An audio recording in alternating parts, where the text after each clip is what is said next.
It might be cold outside, but indoors, things heat up as workers build country way snowshoes. A traditional build process of cut, hammer, and lace.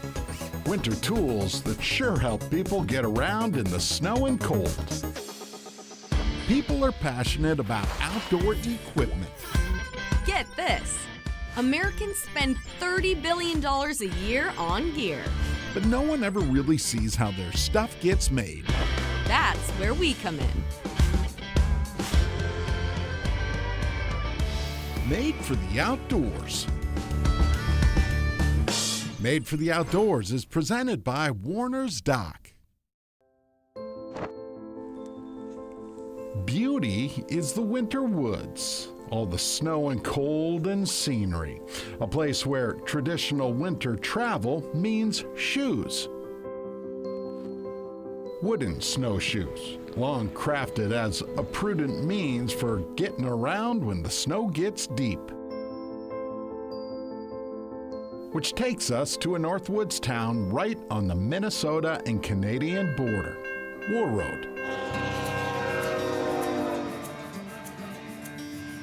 Minnesota's icebox burb where everything winter seems to just make sense.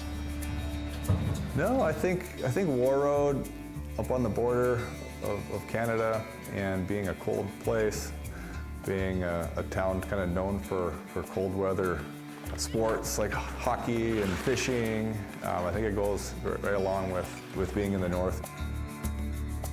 Out on the edge of town, this humble establishment tucked away in the trees. This is the shop, the wood shop. It's a building my father built back in the early 90s when we started getting into toboggans and sleds and steam bending wood.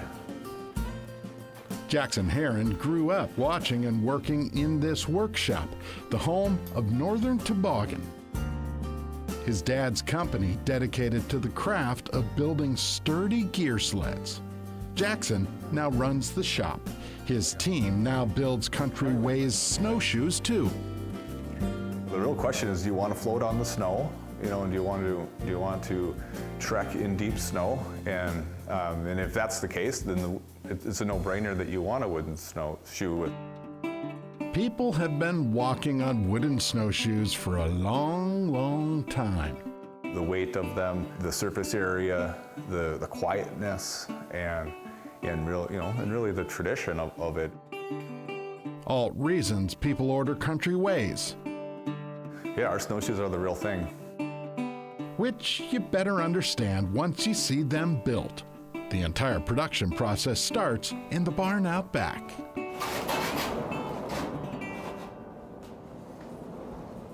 We ship out a lot of snowshoes, just frames with a pack of bindings. See some of the different styles there. They're stocked up. Pretty low on the Alaskans. Yeah, the same. We do some custom runs. Out here, Country Ways completed stock and also raw stock wood. This is ash here, and just some more red oak.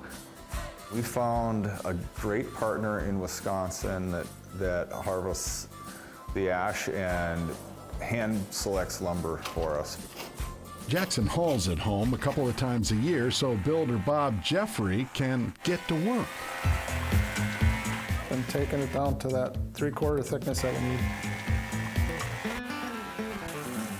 Bob needs to drop the boards down to 3/4 of an inch.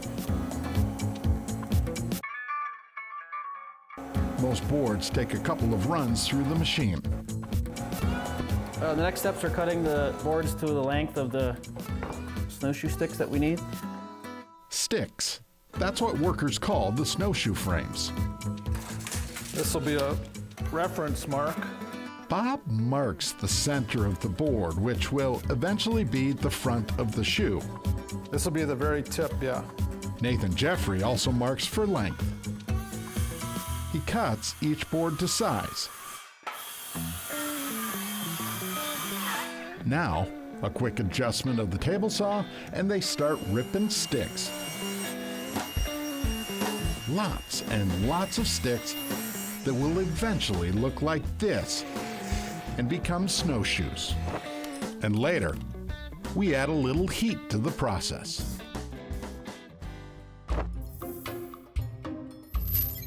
Made for the Outdoors is brought to you by Warner's Dock, Aquarius Home Services, Ice Castle Fish House and RV, Flow Trailers, and by Keystone Light. Keystone Light, always smooth. Celebrate responsibly.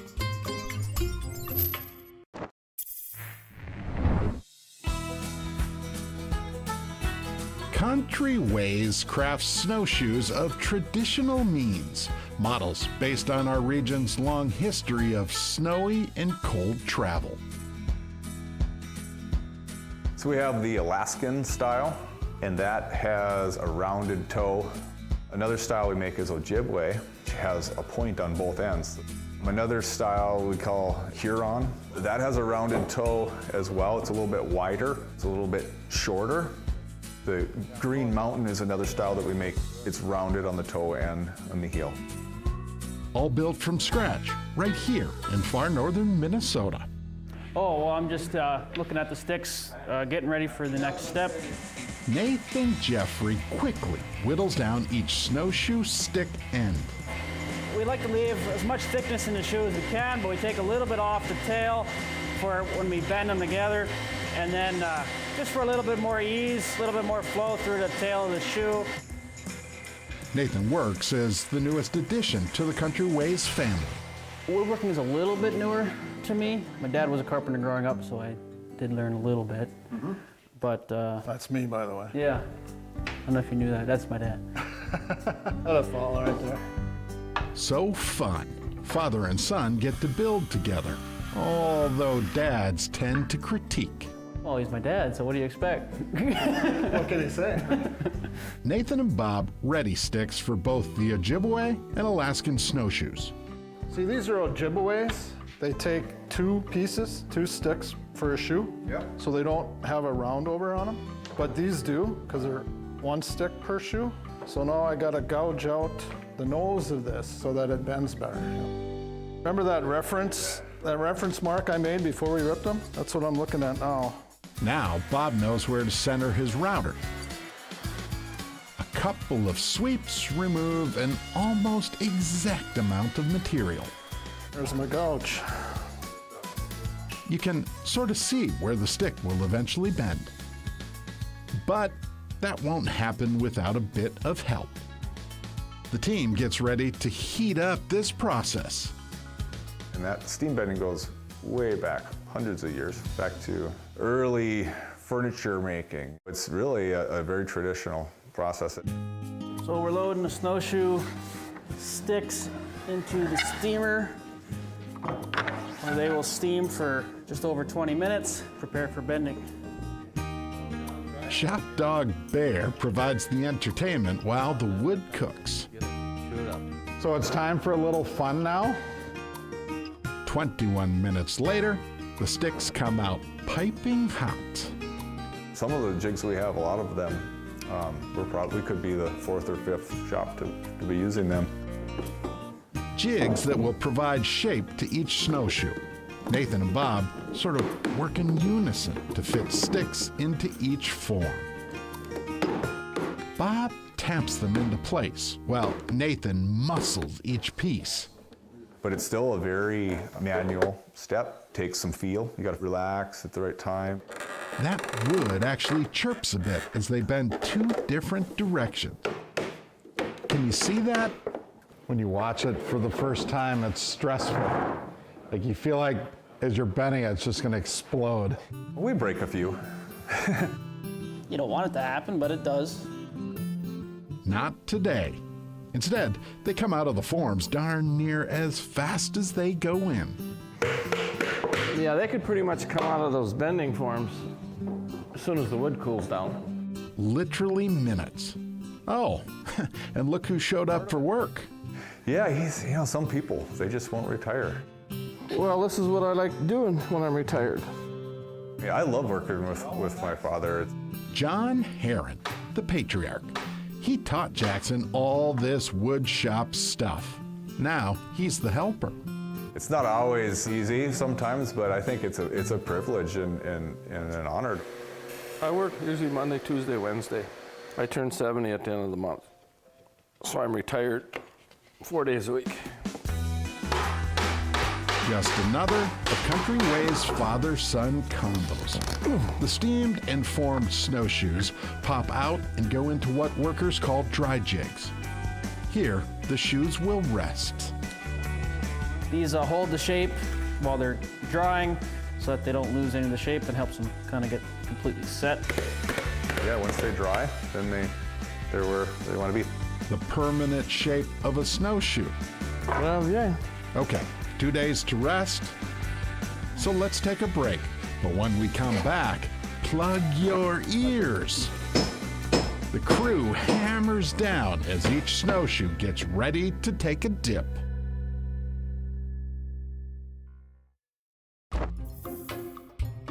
Made for the Outdoors is brought to you by Crane Belt Premium Beer, Finishing Trades Institute of the Upper Midwest, and by Guy Metals.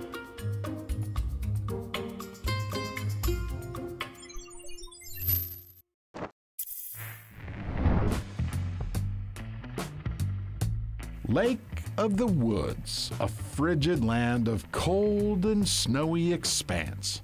But inside this country shop, steaming hot work as Country Ways heats up the snowshoe build. So now you guys are going to do a different pattern. Yep. Ojibways. Bob and Nathan Jeffrey steam snowshoe frames, or sticks as they call them, and drop them into forms.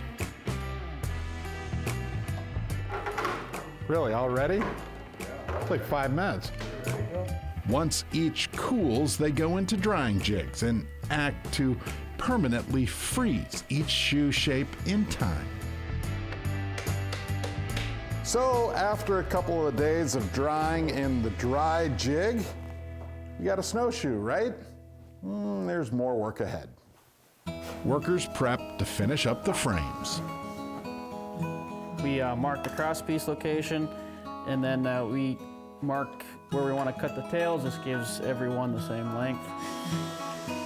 Nathan first trims each shoe to size. He also routers out a spot to eventually connect cross pieces. Now comes Country Way's snowshoe dance. Watch this. Bob works each shoe with both sight and feel.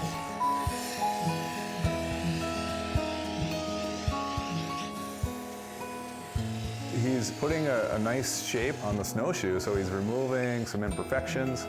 He's making the edges a little, softer, just to kind of finish off the snowshoe. Well, that's 2 of them. The next step is drilling the holes for the rivets.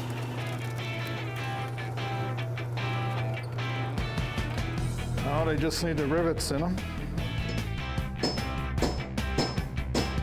A few whacks lock each frame. Now, time to add cross pieces. So this is the next step. It's just cutting the crosspiece stock to the correct size and angle. Each will provide both stability and strength. Now we gotta sand these tenons a little bit, so the tenon will go in the mortise okay on the shoe. We don't have any problems when we get that point.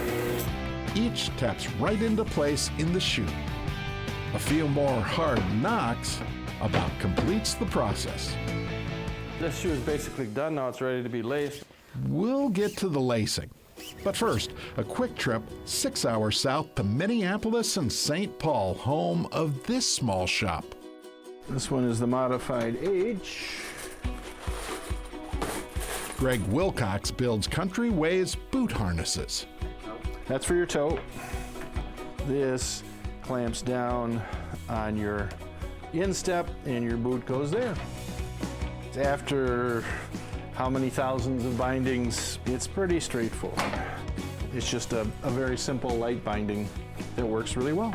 He actually can build all kinds of different designs. Doing right now is just cutting the holes in the neoprene we use for the strapping material. Just use a little hole punch. And this is what we use for the heel strap. Again, it's just the neoprene is fed through this. And when you're done, you have yourself a binding. It's nice to be able to pass the torch and see it continue. I think they're going to grow the business, all their businesses for that matter. It's just going to be great, especially as people decide they need to get outside. Okay, up next, the ultimate puzzle of snowshoes. And then each shoe takes a bath.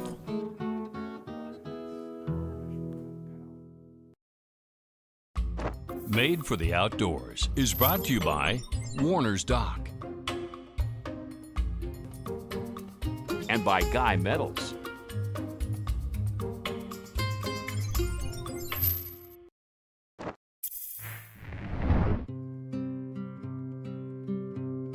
In a modest Minnesota wood shop, this crew crafts Country Ways snowshoes.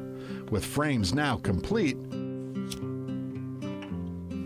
we get to watch an act so rare and so satisfying. Kathy Napper goes to work. I lay snowshoes for Northern Toboggan. It's kind of a craft. There are patterns that have been developed. If you don't do it right, it doesn't look right. Notice, Kathy works in silence. That's by design. If I talk, I mess up. Get distracted. Her fingers move quickly, a complex pattern of weave and cross and create. Is this art to you? Is this just work? A craft, I guess. It's one of those things, there's some people that are born with the ability to lace a snowshoe. I could probably do them with my eyes closed. I used to crochet like that. Really? Yeah, I'd get bored with it, so I mean, how many people in the world are doing this? not too many the way it sounds. Finished. You're amazing. That is just amazing to me. They're beautiful, aren't they? Yep. They are just absolutely beautiful. They're functional, but they're incredible to look at. I've done 80 pairs so far this year. The work of quick hands. Now it's time to take a bath. So what's the need for an apron? If you don't want crunchy shirts. All right, so we take these snowshoes that have been laced, and then we dip them in the varnish. Let them sit for just a minute or two, mostly until the bubbles start coming out. And then we'll take them out of the varnish and hang them on the rack to dry. Fully submerged to let sealer cover the entire shoe. So cool to watch as they come out. And below, a simple homemade drain reclaims the unused sealer. You do it all day, so you're used to it. It's amazing to watch. I always like watching the transformation in color. One dip and they're completely different. Now, each shoe will get 3 coats of finish. It really puts a lifetime finish on the snowshoe. The drip dry end of a curious process to build a one-of-a-kind winter tradition, all which culminates here. I'm at the Northern Toboggan and Country Ways office where we do our shipping. Solveig packs completed sets of snowshoes. Every set will get a tag, and then of course we don't want them to bang around in shipping. Now we can just do one here. And this one, if I remember right, is going to Alaska. Meanwhile, Nathan finishes up parts for one of Country Ways' snowshoe kits. This machine here is where I pull the laces and we box them up. Some of the largest sections take up to 48 feet of lacing. Nathan cuts and marks exact lengths. So each section gets labeled. All right, now I'll cut the centers, 39 feet. Solveig preps each kit as the orders come in. The end result, boxes ready to go out the door. A traditional winter product, long tested, tried, and true for places where snow piles up and people need to get around. That's the best season of the year, in our opinion. They're a beautiful product. You know, they're wood that's been finished. It's been crafted, that someone has put some time into it. They're useful, they really work. The story of country ways. I think the future is bright and we're excited about it.